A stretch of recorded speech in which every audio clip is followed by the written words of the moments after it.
मैं अपनी पत्नी से बहुत प्यार करता था और उसी पत्नी ने मुझे धोखा दिया। इसलिए उसी पत्नी को जलाने के लिए मैंने दूसरी शादी कर ली और अपनी दूसरी पत्नी को घर ले आया। पर मेरी पहली पत्नी ने हम दोनों का स्वागत किया और हमारी नज़र उतारी। और इतना ही नहीं, उसने हमारा बेडरूम भी बहुत सुंदर फूलों से सजाया। ये सब देखकर तो मैं हैरान था और मुझे झटका तब लगा जब वो बोली कि अब हम तीनों एक ही रूम में। मेरा नाम उदय है। मेरी पत्नी इस दुनिया की अकेली ऐसी औरत है जिसे अपनी सौतन से बिल्कुल भी जलन नहीं है। मैं तो उसे देखकर हैरान था क्योंकि उसके चेहरे पर कोई दुख या जलन कुछ भी नज़र नहीं आ रहा था। सच कहूँ तो मैं अपनी पहली पत्नी से बहुत प्यार करता था, पर ये दूसरी शादी मुझे बहुत मजबूरी में करनी पड़ी। मैं अपनी पहली पत्नी को सबक सिखाना चाहता था, जिस वजह से मैंने ये शादी की। पर जब मैं खुशबू को लेकर घर आया, तब भी तनु यानी मेरी पहली पत्नी, उसके चेहरे पर एक शिकन तक नहीं थी। दरवाज़ा भी उसी ने खोला और जब हम दोनों को एक साथ देखा, तब भी उसने एक सवाल तक नहीं पूछा। मैं जानबूझकर तनु के सामने खुशबू से प्यार भरी बातें करता, उससे हंसी मजाक करता, ताकि तनु ये सब देखकर जले, उसे बुरा लगे। मैं उसकी आंखों में आंसू देखना चाहता था। मुझे उसके चेहरे पर सिर्फ और सिर्फ दुख देखना था, जो मैं बीते 1 साल से सहन कर रहा था। लेकिन तनु का व्यवहार ऐसा था मानो उसे इन सब से कोई फ़र्क ही नहीं पड़ता हो। जब मैं और खुशबू एक दूसरे के पास होते, करीब बैठते, तब भी उसके चेहरे पर हल्की सी मुस्कान होती थी। आज भी मैं खुशबू के साथ बैठकर हॉल में टीवी देख रहा था। उतने में तनु ने अपने कमरे का दरवाज़ा खोला। मुझे लगा कि वो रात में पानी पीने के लिए उठी होगी। जब उसकी नज़र हम दोनों पर पड़ी तो मैंने खुशबू को अपने और करीब ले लिया। तनु को देखकर खुशबू थोड़ी परेशान सी हुई। बोली कि आप क्या कर रहे हो? हम हॉल में बैठे हुए हैं, अपने बेडरूम में नहीं। तब मैंने खुशबू से कहा कि हाँ, हम दोनों को छोड़कर जो कोई और यहाँ है वो कहाँ पर आई है। इतना कहकर मैंने तनु की तरफ देखा। मुझे उसके चेहरे के हाव भाव देखने थे, उसकी तकलीफ़ को महसूस करना था, उसे अंदर ही अंदर जलते हुए देखना था। पर वो हल्की सी मुस्कुराई और किचन में जाकर पानी पीने लगी। अपनी पानी की बोतल लेकर अपने कमरे में चली गई और दरवाज़ा बंद कर लिया। उसके जाने के बाद मैं तुरंत खुशबू से दूर हो गया। ये देखकर खुशबू थोड़ी चौंक गई और बोली, क्या हुआ उदय? आप ऐसे अचानक क्यों हो गए? कुछ देर पहले तो बहुत प्यार आ रहा था। कुछ नहीं खुशबू, बस मुझे अब बहुत नींद आ रही है। तुम्हें टीवी देखनी है तो तुम देखो। शायद मैं बहुत परेशान था, क्योंकि सच्चा प्यार तो मैं तनु से ही करता था। मुझे आज भी याद है वो दिन जब मेरी और तनु की शादी हुई थी। मैं बहुत खुश था उस दिन। तनु दिखने में बहुत ही सुंदर थी। कोई भी उसे देख उसके प्यार में पड़ जाए। हमारी शादी के बाद में उसे थोड़े दिन ही देख पाया था, क्योंकि मेरा बिजनेस ऐसा था कि मुझे रात भर ऑनलाइन दूसरे देशों के प्रोजेक्ट बेचने पड़ते थे, जिस वजह से मेरा ऑफिस रात दिन चालू रहता था। मेरे घर आने का समय भी कोई तय नहीं था। कभी रात के 3 बजे घर आता तो कभी 4 बजे। घर पर तनु अकेले ही रहती थी, क्योंकि मेरे माता पिता मेरे भाई सोनू के पास कश्मीर में रहते थे। पहली बार तनु घर पर अकेली रही थी। मुझसे शिकायत करती कि मैं घर पर अकेली नहीं रह सकती, डर लगता है मुझे। पर फिर उसने मेरे काम को समझकर मेरी मजबूरी को समझा। उस बात को लेकर हम दोनों में हमेशा लड़ाई होती रहती थी। लेकिन कुछ समय बाद तनु मुझसे इस बात को लेकर बिल्कुल भी लड़ती नहीं थी कि मैं उसे समय नहीं देता हूँ।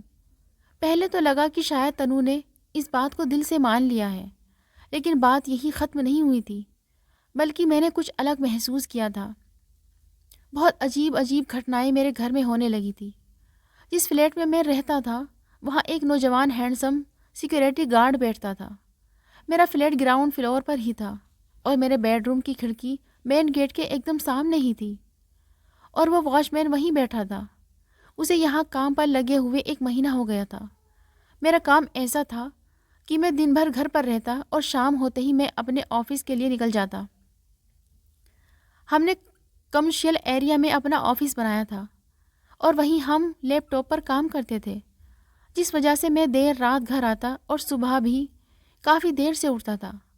एक बार मैं दिन में सो रहा था, तब किसी की मुझे हंसने की आवाज़ आई। घड़ी देखी तो दोपहर के 1 बजे थे। मेरी समझ में नहीं आ रहा था कि तनु किसके साथ इतना खिलखिलाकर हंस रही है, क्योंकि घर पर हम दोनों के सिवा और कोई नहीं था, और ना ही कोई घर में और ना ही कोई घर पर मैट लगी हुई थी। पड़ोसियों से भी वो ज़्यादा बात नहीं करती थी। जब मैं बाहर आया तो तनु दरवाजे के पास किसी से बातें करके हंसे जा रही थी। जब मैंने पास जाकर देखा तो वहीं वही वॉचमैन खड़ा था। मुझे देख उसके चेहरे का रंग ही उड़ गया और वो खाने की थाली लेकर तुरंत चला गया। तनु जब मुड़ी तो मुझे देखकर चौंक सी गई और बोली कि अरे, आज आप कैसे जल्दी उठ गए। इतना बोलकर वो नज़र नीचे करके अंदर किचन में चली गई। तब मैं उसके पीछे पीछे गया और उससे पूछा कि वो वॉचमैन यहाँ क्या कर रहा था। अरे, वो दोपहर के खाने की अपनी जिम्मेदारी है तो बस वो खाना लेने आया था। वो बोलते बोलते मेरे लिए कॉफ़ी बना रही थी। तो तुम मुझसे इतनी हंसकर क्यों बातें किया जा रही थी? मुझे काफ़ी देर से बेडरूम में तुम्हारी आवाज़ आ रही थी। तनु मेरी तरफ देखते हुए बोली, आप कहना क्या चाहते हैं? क्या आप मुझ पर शक कर रहे हैं? मैंने एकदम शांत आवाज़ में कहा, मैं शक नहीं कर रहा हूँ, बस तुमसे पूछ रहा हूँ कि तुम लोग क्या बात कर रहे थे। तनु ने कहा कि कुछ नहीं, बस वो अपनी बगल वाली मौसी के बारे में कह रहा था कि आपके जैसा उनका खाना स्वादिष्ट नहीं होता। अच्छा छोड़ो, तुम्हें खाना लगा दूँ। तनु इस बात को बदलना चाहती थी, पर मैंने उससे कहा कि बस तुम उसे खाना दे दिया करो, तुम्हें इधर उधर की बातें सुनने की कोई ज़रूरत नहीं है। ये मैंने तनु से बहुत ही कड़क शब्दों में कहा। इसके आगे तनु इस बारे में कुछ नहीं बोली। दूसरे दिन ऑफिस में ज़्यादा काम नहीं था, इसलिए सोचा कि आज जल्दी से घर चला जाऊं और तनु को कहीं बाहर घुमाने ले जाऊं। वो भी खुश हो जाएगी। पर जैसे ही मैं फ्लैट पर पहुंचा तो देखा वॉचमैन तो अपनी जगह पर ही बैठा था, और जब मैंने घर की तरफ देखा तो तनु किसी लड़के से बात करने में बिजी थी। पर जैसे ही उसकी नज़र मुझ पर पड़ी तो वो थोड़ी घबराकर पीछे सरकी और वह लड़का भी थोड़ा डर गया। मैंने उस लड़के को पहले कभी नहीं देखा था। मैंने उससे कहा कि कौन हो तुम और यहाँ क्या कर रहे हो? वो लड़का लड़खड़ाती हुई आवाज़ में बोला कि मैं डिलीवरी बॉय हूँ, आपकी वाइफ ने कुछ ऑर्डर किया था, बस वही देने आया था। उस लड़के के रहन सहन और पहनावे को देखकर वो कहीं से भी डिलीवरी बॉय नहीं लग रहा था। उतने में तनु अंदर चली गई और वो लड़का भी वहाँ से चला गया। कमरे में आकर मैंने तनु से पूछा कि क्या ऑर्डर किया था तुमने? तब उसने अलमारी में से एक बॉक्स निकाला और बोली कि ये वॉच मंगवाई थी मैंने। अच्छा, तो तुमने इतनी जल्दी अलमारी में भी रख दी? अरे, वो पैसे निकालने आई थी अलमारी से, तभी रख दी थी। जब मैंने वो बॉक्स देखा तो उस पर किसी कंपनी का नाम नहीं था और बहुत ही सादा सा बॉक्स लग रहा था। पर पता नहीं क्यों तनु ये सब बोलते समय अपनी साड़ी के पल्लू से बार बार पसीना पोंछे जा रही थी, और उसका ऐसा नर्वस होना मेरे मन में शक पैदा कर रहा था। रात में खाना देते समय तनु बोली कि अगर आप ऐसे जल्दी आने वाले रहो तो पहले से बता दिया करो। मैंने उससे कहा, क्यों, मैं ऐसे जल्दी घर नहीं आ सकता। तनु परेशान हो गई। नहीं नहीं, मुझे दोबारा खाना गर्म करना पड़ता है, इस समय तो मैं सो जाती हूँ। पता नहीं क्यों, पर ऐसा लग रहा था जैसे मेरा ऐसे यूं अचानक घर आना तनु को पसंद नहीं आया था। रात को जब मैं सोने के लिए अपने कमरे में गया तो वो काफ़ी देर बाद कमरे में आई। उसका सुंदर रूप देखकर मैं सब कुछ भूल गया था, और जब उसे अपने करीब लेने लगा तो वो मुझसे कहने लगी कि मुझे बहुत नींद आ रही है, थक गई हूँ। ये सुनकर मुझे अजीब सा लगा, क्योंकि आज काफ़ी समय बाद मैं घर में था। बाकी दिन तो मैं रात में बाहर ही होता हूँ, इसलिए आज लगा कि उसके साथ कुछ प्यार के पल बिताऊं। पर उसकी ऐसी बातों से मेरा मन नाराज़ हो गया था और मेरे मन में प्यार की जगह गुस्से ने ले ली थी, जिस वजह से मेरे मन में उसके लिए नफ़रत पैदा होने लगी थी। आज भी मैं उसे फ़ोन मिला रहा था, पर उसका फ़ोन काफ़ी देर से बिज़ी बता रहा था। मेरी जगह कोई और होता तो उस पर शक करके उसे घर से बाहर निकाल देता, पर मैं था जो ये सब सहन कर रहा था। उस दिन मैं घर पहुंचा तो वॉचमैन बहुत खुश लग रहा था, पर पता नहीं क्यों उसकी ये हंसी ऐसी लग रही थी जिसे मुझे चिढ़ा रही हो। वो तुरंत अपनी कुर्सी पर उठा और मेरे करीब आया। बोला कि क्या हुआ साहब, आप इतने गुस्से में क्यों दिख रहे हो? मैंने उसे कुछ नहीं कहा और सीधे अपने घर पर आ गया। काफ़ी देर तक डोर बेल बजाई पर तनु ने दरवाज़ा नहीं खोला। फिर मैंने जो मेरे पास डुप्लीकेट चाबी थी उससे दरवाज़ा खोला। उतने में तनु आती दिखी। बोली, क्या हुआ उदय, तुम ऐसे क्यों देख रहे हो? मैं नहा रही थी और तुम तो ऐसे दरवाज़ा बजा रहे थे कि मानो कोई भूकंप आ गया। मैंने उससे कहा कि तुम्हारा फ़ोन कब से बिज़ी आ रहा था। जब भी कॉल करता हूँ तुम्हारा फ़ोन बिज़ी ही होता है। तुम मेरा फ़ोन क्यों नहीं उठाती? दरवाज़ा भी लेट से खोला। इन सब का क्या मतलब है? मुझे कुछ समझ में नहीं आ रहा था कि मैं क्या बोल रहा हूँ।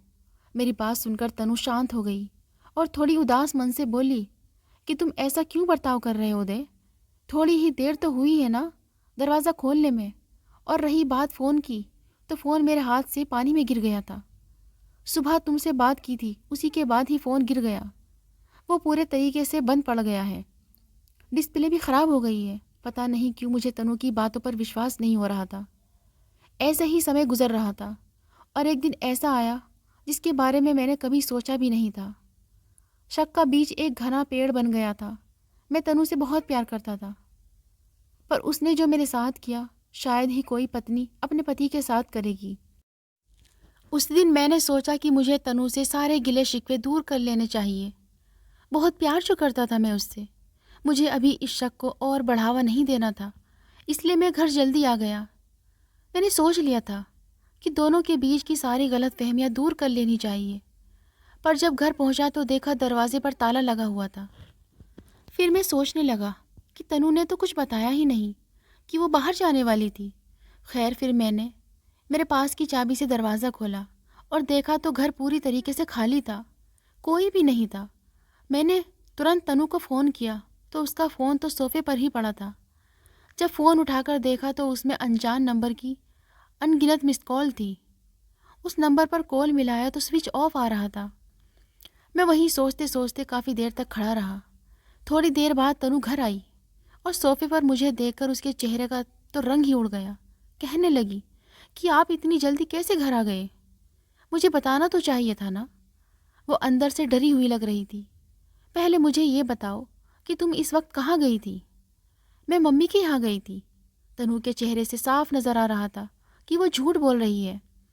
तनु को मैं शादी से पहले से ही जानता था, क्योंकि वो मेरी माँ की सहेली की ही लड़की थी। पर वो ऐसी निकलेगी ये मैंने कभी सपने में भी नहीं सोचा था।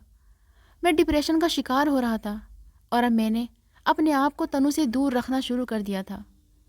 मुझे कुछ समझ में नहीं आ रहा था कि आखिर मेरे घर में क्या चल रहा है। मैंने तनु को कभी किसी चीज़ की कमी महसूस नहीं होने दी। उसका हमेशा बहुत ख्याल रखा। यही सब सोचकर मेरी तबीयत भी अब ख़राब रहने लगी थी। उस दिन भी मैं चुपचाप बुखार की दवाई लेकर ऑफिस चला गया। ऑफिस पहुंचने पर मुझे एक मैसेज आया जिसमें किसी के फ़ोटो भेजे गए थे। और जब मैंने वो फ़ोटो देखे तो मानो मेरे ऊपर आसमान ही गिर गया हो। एक अनजान नंबर से मुझे तनु के फ़ोटो किसी लड़के के साथ भेजे गए थे। उसमें जो लड़का था ना, तो वो वॉचमैन था और ना ही वो डिलीवरी बॉय था। मैं गुस्से से लाल हुआ जा रहा था। मैं घर भी नहीं आया। तनु मुझे बार बार फ़ोन किए जा रही थी। उसी पल मैंने सोचा कि मुझे तनु को सबक सिखाना है, उससे बदला लेना था, उसे पल पल तड़पाना था। और तभी मैंने दूसरी शादी करने की सोची। हमारे फ्लैट के सामने वाले फ्लैट में खुशबू रहती थी, जो मुझे पहले से ही पसंद करती थी। मैंने उससे शादी के बारे में पूछा बिना कुछ बताए और उसने भी तुरंत हाँ कर दी। उसके घर में बस वो और उसके पापा रहते थे। फिर हम दोनों ने शादी कर ली।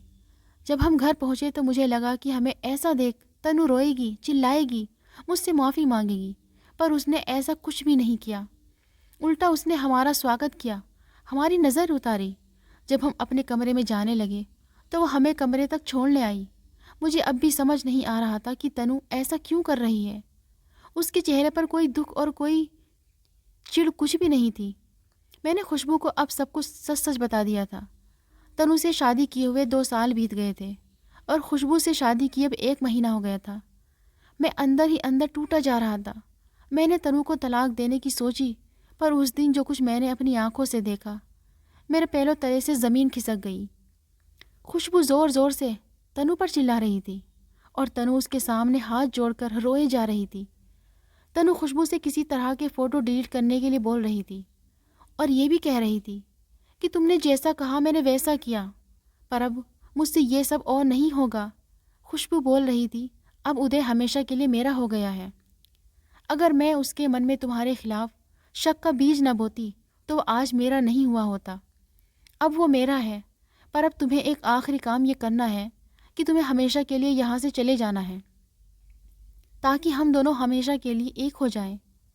पता नहीं तुम में ऐसा क्या है कि उसने आज तक मुझे अपने करीब नहीं आने दिया, और अगर तुमने ऐसा नहीं किया तो मैं तुम्हारे फ़ोटो सोशल मीडिया पर डाल दूँगी, फिर देखना तुम्हारा क्या होता है। तनु उसके आगे गिड़गिड़ा रही थी और ख़ुद को मुझसे दूर जाने से मना कर रही थी। इतना सब कहकर खुशबू कमरे से बाहर आई तो सामने मुझे देखकर वो चौंक गई। मुझसे अब रहा नहीं गया और मैंने उसे थप्पड़ जड़ दिया। फिर उसने मुझे सब कुछ सच सच बताया कि बस मुझे पाने के लिए उसने सब किया। उसी ने तनु की उसी ने तनु के किसी लड़के के साथ फ़ोटो एडिट करवाए और तनु को ये सब कुछ करने के लिए मजबूर किया। अब मैंने खुशबू को अपने घर से निकाल दिया और उसे तलाक के पेपर भी भेज दिए। तनु मेरे सामने बहुत रोई। मुझे बस यही लग रहा था कि समय रहते तनु ने मुझे सब कुछ सच सच बता दिया होता तो आज इतना सब कुछ नहीं हुआ होता। और दूसरे पल ये भी लगा कि क्यों मैंने तनु पर विश्वास नहीं रखा, उसकी मजबूरी को क्यों नहीं समझ पाया, क्यों उसे समय नहीं दे पाया। खैर, इतना सब कुछ होने के बाद मैंने वहाँ का फ्लैट बेच दिया और दूसरी जगह ले लिया, और सब कुछ पहले को भुलाकर हमने अपनी ज़िंदगी नए सिरे से शुरुआत की थी। तो दोस्तों, आपको ये कहानी कैसी लगी हमें कमेंट में ज़रूर बताएं और अपने दोस्तों के साथ शेयर करें। चैनल पर नए हैं तो चैनल को सब्सक्राइब करें।